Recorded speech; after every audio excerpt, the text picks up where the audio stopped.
কখনো কখনো চারপাশের সবকিছু খুব দ্রুত মনে হয়, তাই না? মনে হয় সবাই দৌড়াচ্ছে, সবাই সফল হচ্ছে, আর আপনি হয়তো থমকে আছেন। আমরা সারাদিন সাফল্যের পিছনে ছুটি, বড় বড় লক্ষ্য, অনেক টাকা, অনেক স্বীকৃতি। এসব না পেলে নিজেকে ব্যর্থ মনে করি, কিন্তু আমরা ভুলে যাই জীবন মানে শুধু জেতা নয়, জীবন মানে টিকে থাকাও।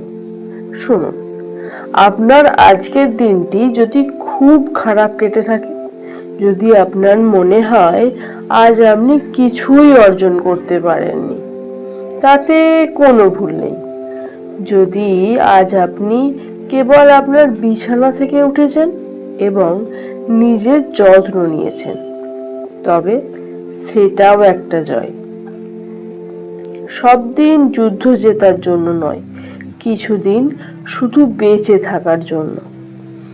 আজ আপনার কোনো বড় কাজ করার দরকার নেই, পৃথিবী জয় করার দরকার নেই। আজ শুধু নিজের ভিতরের শান্তি খুঁজে পাওয়াটাই যথেষ্ট। মনে রাখবেন, ক্লান্ত হয়ে যাওয়া মানে হেরে যাওয়া নয়। আজ বিশ্রাম নিন, কাল আবার নতুন করে শুরু করার সুযোগ পাবেন। আজ কোনো তুলনা নয়, কোনো অনুশোচনা নয়, আজ শুধু আপনি আর আপনার অস্তিত্ব। বিশ্বাস করুন, আজ শুধু আপনার এই বেঁচে থাকাটাই যথেষ্ট।